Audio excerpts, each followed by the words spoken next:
Hello, and thank you for listening to our podcast, Autism Goes to College. My name is Dominic Zullo, and I am a junior attending Bridgewater State University in Bridgewater, Massachusetts.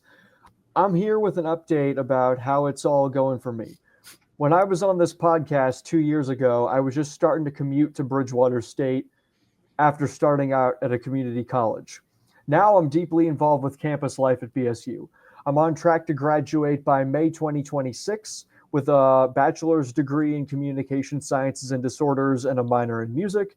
And I'm working to this semester create an internship program that I will pioneer and hopefully grow for all students on campus with any disability to gain work experience. I'm here with Catherine O'Brien, the host of the Autism Goes to College podcast, and I'm going to hand it over to her.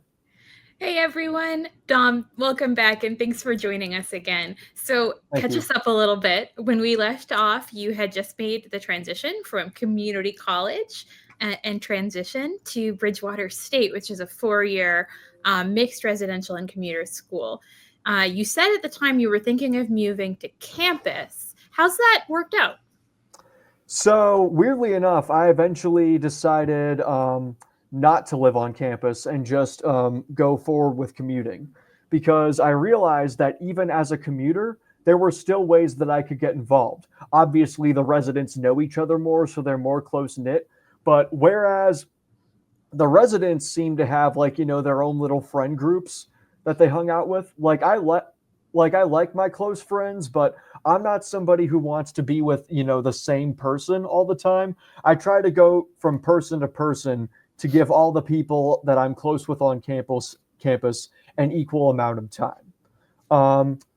And that's one of the benefits to being a commuter, along with the fact that you can meet other commuters. You can still get benefits from the commuter office, like they give out free lunch to commuters. They did that like 3 or 4 times this semester. You don't get those benefits if you're a resident. So, and on top of that, commuting also saves money. Like you don't have to pay for housing, and really all you got to spend is gas money, and that's it. I will say though, I did live on campus for 2 summers during my first summer as an orientation leader in 2023 and my second summer as an orientation leader in 2024. And it was really my first experience living with roommates, living with other people. And I hadn't really gotten as much experience with independent living skills prior to living on campus for those summers because I mainly commuted. But once I lived on campus for the summer of 23 and 24 for O-Team, my independent living skills, I would say, skyrocketed. I learned more about time management, getting to work on time, being there for the new students when I needed them, when they needed me the most, and also being there for myself when I needed to take care of myself and step back and take a break. That's great to hear. It sounds like it gave you a lot of insight. So you chose to keep commuting. And it sounds like that hasn't kept you from experiencing campus life. What about your academics? Have you been receiving accommodations, feeling supported? How's it going? In terms of academics and accommodations, I've felt very supported for the university. They do a lot for students with accommodations. Like we have this testing center on campus where if you are accommodated to take an exam away from the class in the testing center on your own, you can do that right there. And I take all my exams in the testing center. My professors are very supportive about it. There are some things like in-class quizzes that I have to do in class, but when it comes to exams, they always make the exception for me to do it in the testing center and any other student who needs to do it in the testing center as well. And it's a great resource. Testing services is incredible. Student accessibility services and accommodations there are top tier. And I feel like that if I didn't have those accommodations, I wouldn't be thriving in the way I am, nor if I didn't have access to the testing center or any disability resource center on campus. Yeah, and you say professors are supporting your testing accommodations. Are they receptive and understanding? How are those conversations with professors? Well, the professors have always been receptive to my needs as well as, allowing me to take the test away from the rest of the class. Some of them have been a little bit more stringent about recordings. Like there are some professors I've had where I'm not allowed to record stuff in their classes. But that's fine because I've mainly take notes on my own pen. I find it much easier to write notes um, by hand as opposed to doing it on the computer. Because when you're on the computer, you get distracted by other tabs, your mind goes elsewhere, and there's all those distractions. Whereas writing on paper enhances my learning ability and also enhances my ability to thrive in the classroom. And I even had professors this past semester who addressed that with me in the syllabus. It's always important to read the syllabus because that's where you're going to learn some of your most knowledgeable things that you'll get out of the class. Absolutely. And another thing I'm hearing from you is it's really important to understand what helps you learn the material and internalize it and stay focused. You've made like tremendous strides since I taught you in high school in that regard. So that's awesome to hear that that's helping. You Thank you. had a recorder pen. Is that something you're continuing to use in the classes that allow it? How did that turn out?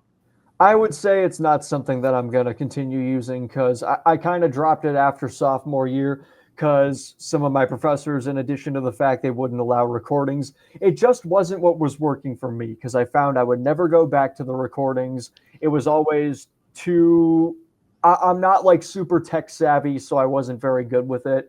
Okay. Also, in addition to that, working with a study group helps. Like, for example, when I took a biology class this past semester, um, there was a group of two sisters in who I shared the class with. Both of them were in my history class and my biology class back to back this past semester, and we became friends during the semester. And I noticed that I was struggling to start off in the class, but they were both doing really well. So from that point on, we formed a study group. We took notes together before exams, and our performances improved drastically in the class. And I went from having a 50 on the first biology exam to getting an 82 on the final. So working with others helps immensely. So it's important to get a study group where people who are doing well and are willing to do the work, as opposed to just like a bunch of friends who are going to get chatty and get sidetracked. Focus Yeah. on who's doing well, not who you're close friends with. That's excellent advice. Do you have any other accommodations that have been really working well that you want to share? Nothing specifically at the moment. I'm pretty much all set on my accommodations for pretty much the rest of my time at BSU, but you actually did just give me the good reminder to submit my accommodations letter before next week. So I will be doing that in the future. We have Yeah. an online portal on student accessibility services where you submit your accommodations that way, as opposed to doing a handwritten letter. And it works Yeah. out perfectly. So, how is it going in your major? Do you have an academic coach that's helping you sort of plan out the rest of your courses with the major and the minor? What's it looking like for the next semester? So I've had three different academic coaches. Well, actually four now during my time at BSU. One Oh, during one during my first semester, but she left after my first semester. One that I had all throughout 2023, one I had all throughout 2024, and I have a new one going into 2025, okay. So who one a is likely year. to be with me until I graduate.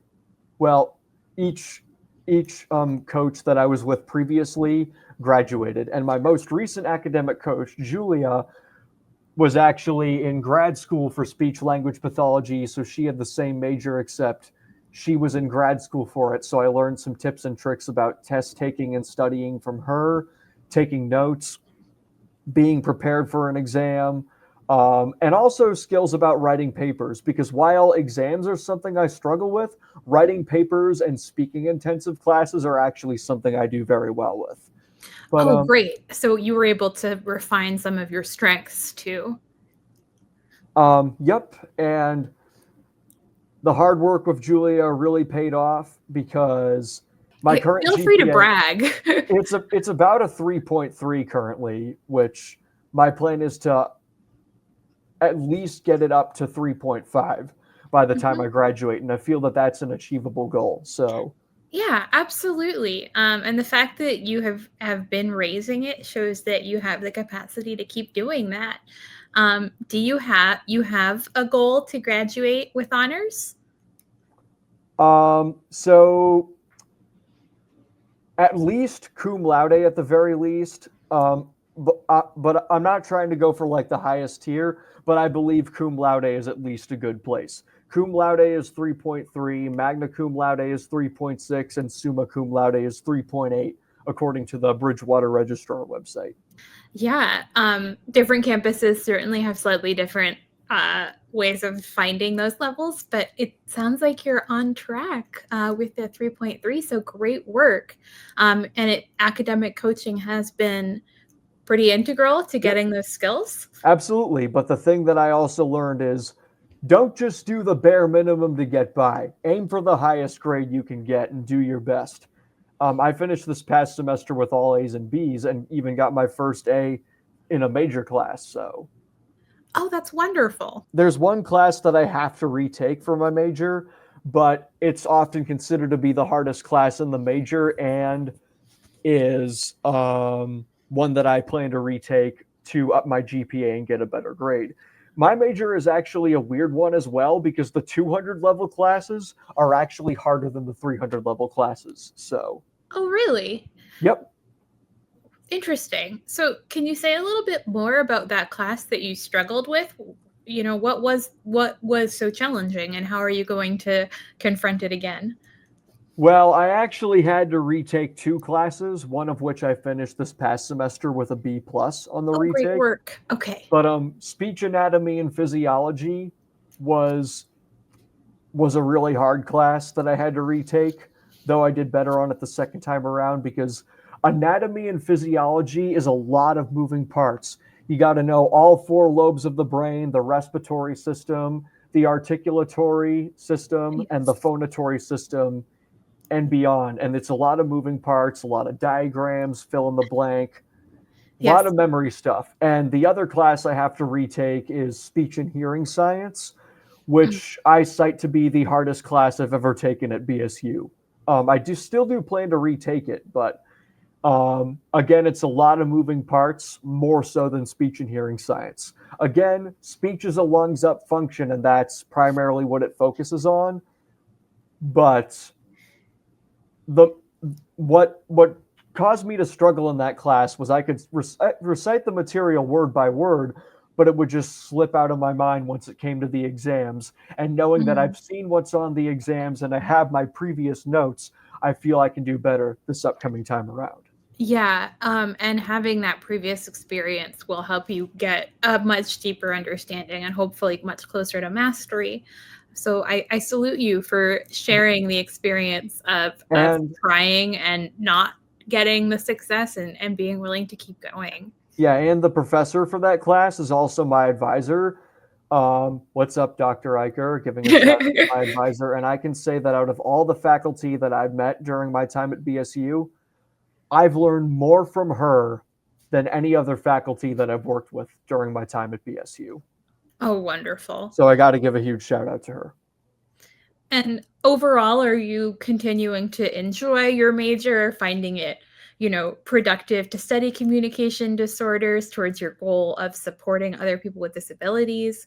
I find it to be very productive, and I believe that the internship that I'm creating for the Excel and SAS students next semester will be a huge step in the right direction. And I've even been watching videos of autistic professional speakers because knowing that I did really good in public speaking, but also want to change the lives of people with disabilities for the better, this would be a good career path for me to go down. And maybe I would even have the opportunity to speak at my alma mater one day.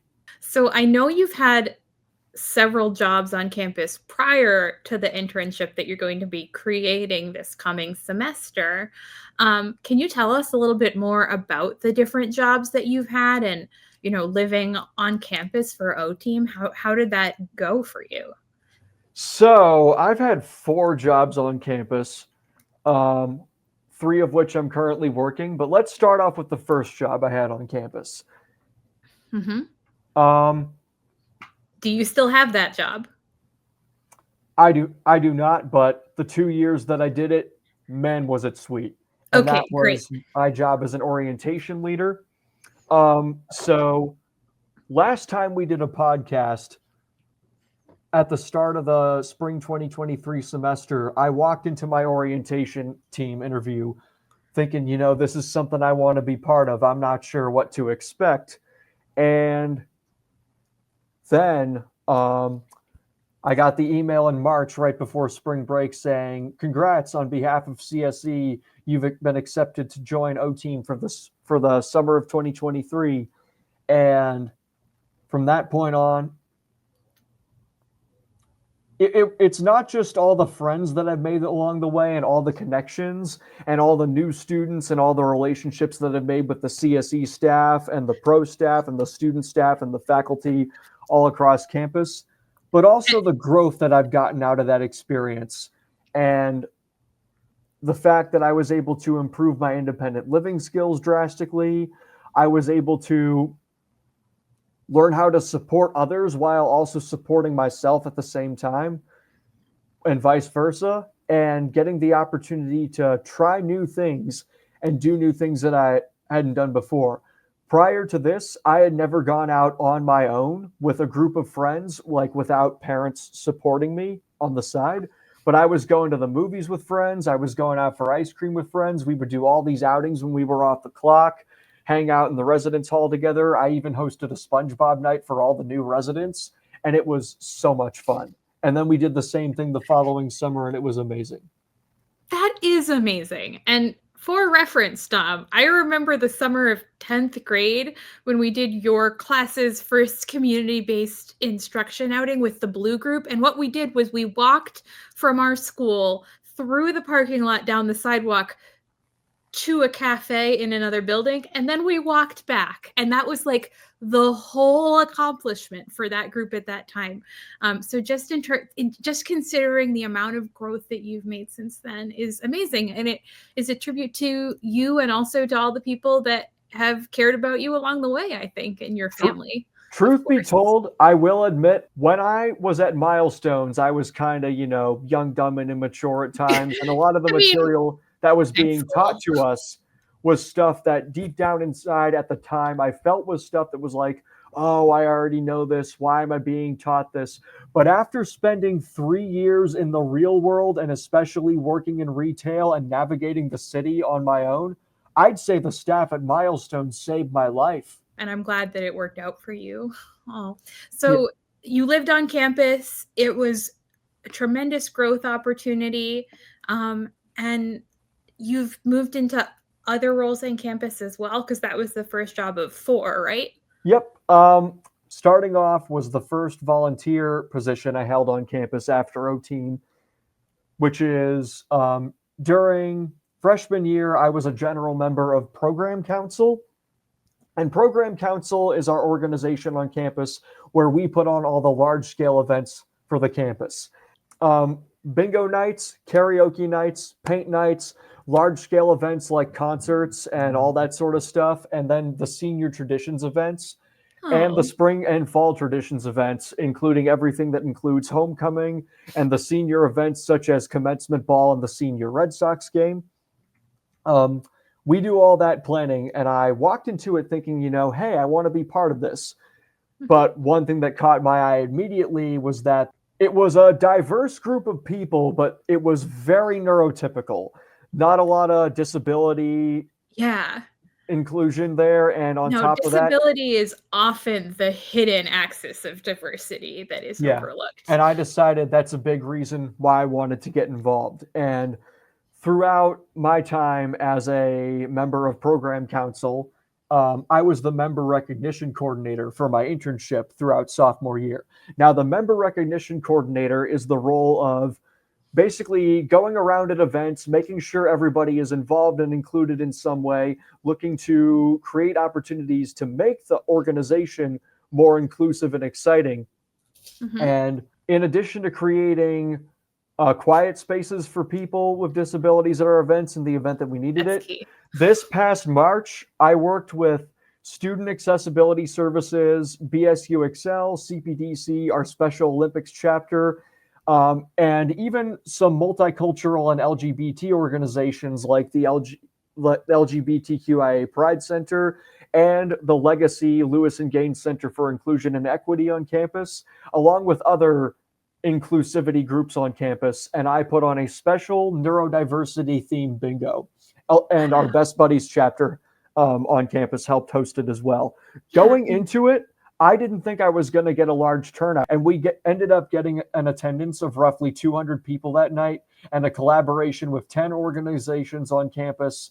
And it was just such an amazing night. And I didn't think I would be able to pull it off, but I couldn't have done it without the support of my team that was by my side. And even though I'm not part of the e-board anymore, they seem to be continuing what I started. And that makes me really happy to see that. That's great. You're having a huge impact on campus life, it sounds like. And I'm glad that they're really receptive to that. How often are you on campus? Are you there most weekdays? During my first 3 semesters, I was there 4 days a week. And these past 2 semesters, I was there 6 days a week. During my first 2 semesters, I would primarily just go to campus and leave, attend an event if there was one, but not really come by on the weekends. And now I'm there on the weekends for CPDC, Children's Physical Developmental Clinic on campus, another place where I intern. I was a clinician helping a child with severe special needs work on physical and developmental goals in the pool and in the gym we have on campus. And there were a whole bunch of kids that we would work with, and clinicians and senior staff and group leaders. I was a clinician these past 2 semesters. I got hired to be a group leader next semester, which means I'll be overseeing the clinicians and the kids. And after I graduate, it's been decided that I'm going to apply to be a senior staff. Oh, that's wonderful, Dom. I'm glad that you found a niche to really contribute and a career path even potentially. That's so good. Sometimes I go in 7 days a week if there's an event I want to attend every day during the week, or if there's always something happening at BSU pretty much every day. And if there's an event I want to go to on a weekend or have to help out at, I'll be there. As of the end of this semester, I've been to 325 events on campus during my time there. My goal is to hit 400 by the end of this upcoming semester and 500 by the time I graduate. Yeah. What a testament to the fact that you can have the best of both worlds as a commuter student, the support and the savings that can come from living with family, but also really being socially involved. So last time you were on the podcast, we talked about music. You had just finished up School of Rock. Are you staying involved with playing music on campus? How's that going? Yep, I'm still playing music on campus, still taking guitar lessons, still taking vocal lessons. Out of 5 semesters I've been on campus, I participated in 4 of the vocal recitals. Awesome. And this past semester, I would say was the best one yet, and I'm ready to make the next one even better. In addition to that, I'm participating in my first music ensemble next semester, and I'm going to be doing chorale ensemble with a group of music majors because I'm a music minor. And very cool. And then my other 2 ensembles that I'll be taking before I graduate are pop vocal ensemble. And then I want to take chorale again, but there's part of me that's also thinking of taking jazz band ensemble. Oh, interesting. Hearing you branching out from some of the rock and metal that was your bread and butter in high school. When I started high school, I only listened to 3 different bands. And now I listen to over 90 different bands of all different genres, plus a variety of solo and local artists, because you got to support local music while it's still local. I've been to 27 concerts, and I have 6 more that are coming up this year so far. So, which one are you most looking forward to? That might be a hard question to answer. If you want me to be perfectly honest, I'd say it's a toss-up between the Coldplay Music of the Spheres tour and the Linkin Park reunion tour. Oh, Those are both going to be really good. Okay, I completely understand why it would be hard to choose between those two, And especially of because course, Linkin Park is like your favorite your band. band. Yeah, Still is. Been my favorite band since 2015. Always will be. always 2014, will be. actually. Yep. No, that was one of the first things I knew about you. Um, so, thinking back to the career, it sounds like it's going well in the clinic and you're enjoying working with high needs kids. But what about the internship and the other career situation? Can you tell us just a little bit more about what you're setting up on campus and what you're doing for other students? So, part of what inspired me to do the internship was also the fact that this past semester, so like orientation leaders, it's a summer job. So, like, you're employed for the summer, but you're not necessarily part of the CSE student staff team. So, CSE student staff jobs include info desk attendant, student engagement assistant. This semester was my first semester being employed by Center for Student Engagement Mhm. and BSU Excel. I'm a peer mentor at the Excel program. I worked with one student with a developmental disability this past semester, helping him ease his transition into college. And I'm going to be working with two students next semester. And Great. as my CSE job is a bear mentor on campus, which is another job that I work 5 hours a week to help new students on campus Mhm. get involved at events and hang out and do that sort of stuff and get to know them.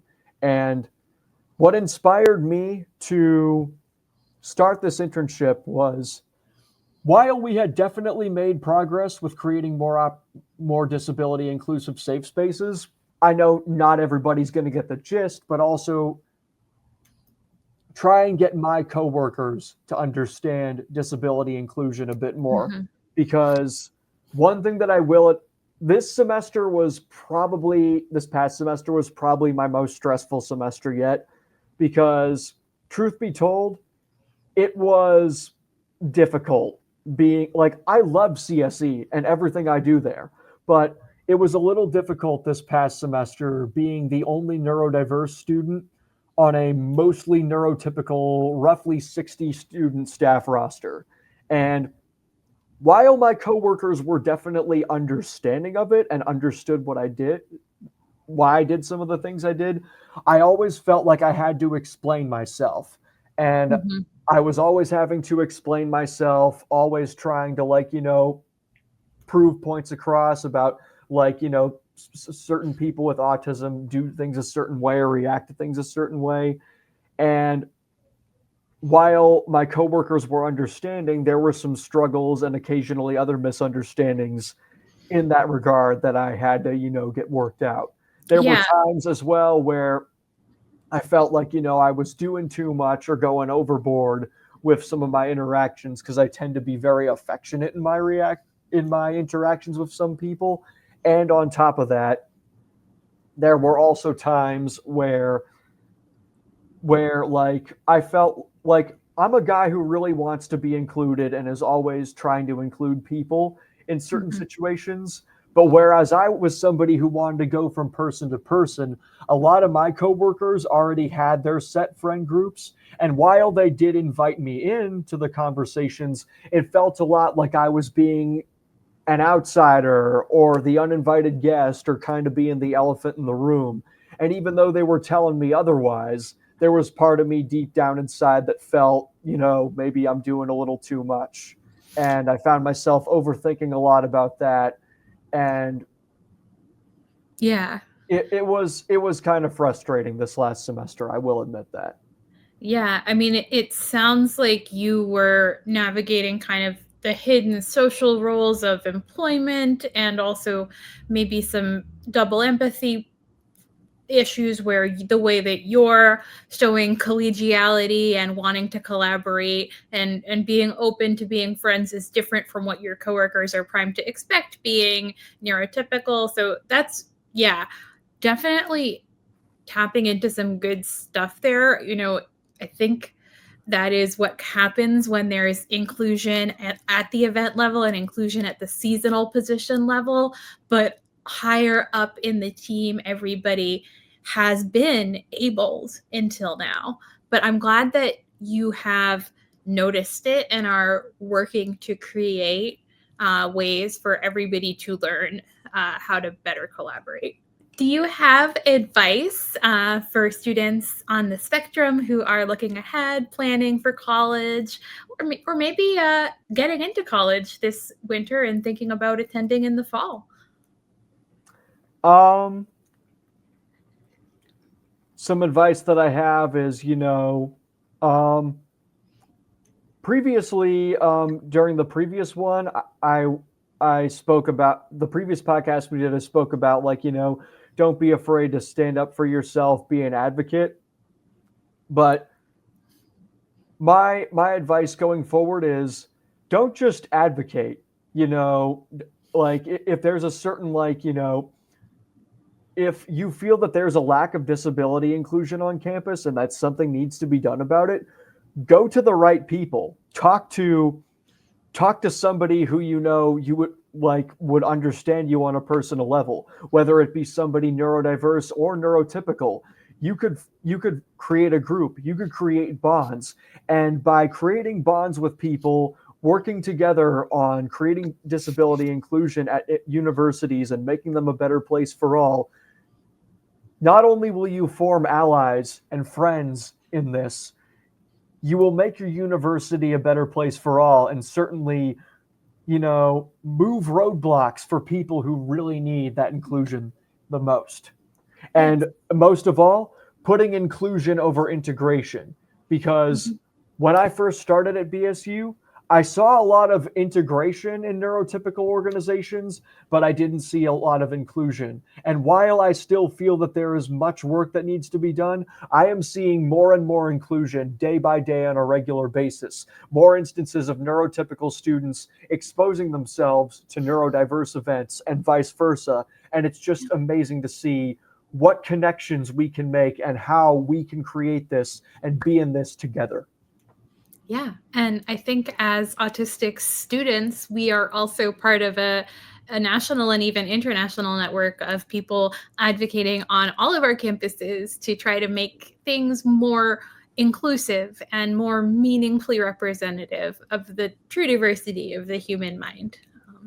So definitely, if you choose to join in this work, Dom and I are out there to doing it along with you, fellow students. No doubt about that. All right.